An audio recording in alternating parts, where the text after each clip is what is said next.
ഇന്ന് പ്രത്യേകിച്ച് പണിയൊന്നും ഇല്ലാത്തതുകൊണ്ട് തന്നെ അനിയനെ കൊണ്ട് മുടിവെട്ടിക്കാൻ പോലും ഇന്നത്തെ പരിപാടി. നാട്ടിലത്തെ ആദ്യത്തെ ദിവസമൊക്കെ നാട്ടിലൂടെ പോകുമ്പോൾ ഒരു പ്രത്യേക ഫ്രഷ് ഫീലാണ് കിട്ടുക. അങ്ങനെ നമ്മൾ നേരെ എത്തിയത് കമറൂൻ്റെ അടുത്ത് വെട്ടിയാൽ എനിക്കൊരു സാറ്റിസ്ഫാക്ഷൻ ഉള്ളൂ. ഇന്ന് സൺഡേ ആയതുകൊണ്ട് തന്നെ സ്കൂൾ മൊത്തം ഒന്ന് കമറൂൻ്റെ അടുത്തുണ്ട്. കമറു ഒറ്റക്കായതുകൊണ്ട് തന്നെ എല്ലാ തലയും അവൻ്റെ കയ്യിലുമാണ്. ലേറ്റ് ആവുന്ന മനസ്സിലാക്കി ഞാൻ അവിടെ നേരെ പോയത് അനിയൻ്റെ എൻഗേജ്മെന്റുള്ള സാധനങ്ങൾ സെറ്റാക്കാൻ. ലോകവിവരം കുറവാണെങ്കിലും ഈ ജാതി കാര്യങ്ങൾക്ക് അപാര ബുദ്ധിയുള്ള ഇവളാണ് കാര്യങ്ങളൊക്കെ ചെയ്യുന്നത്. അങ്ങനെ ബാക്ക്ഗ്രൗണ്ടിൽ മഴയിട്ട് നമ്മളെ പണികളൊക്കെ അടിപൊളിയായിട്ട് ചെയ്തുകൊണ്ടിരിക്കുമ്പോഴാണ് ഉറക്കം എണീറ്റ് വന്ന വെങ്ങള കൂട്ടി നേരെ അവളുടെ ഒക്കെ തീറിയിരുന്നത്.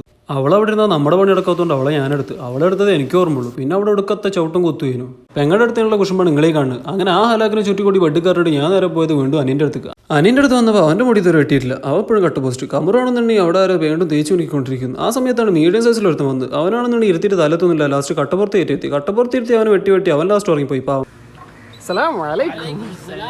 വീണ്ടും പോസ്റ്റ് ആയപ്പോൾ ഞാൻ അപ്പുറത്ത് മജീദിൻ്റെ കടയിൽ പോയി. മജീദിൻ്റെ കടയിലാണ് നമ്മുടെ നാട്ടിൽ അടിപൊളി ചപ്പൽസും നല്ല അടിപൊളി സ്നീക്കേഴ്സും കിട്ടുക.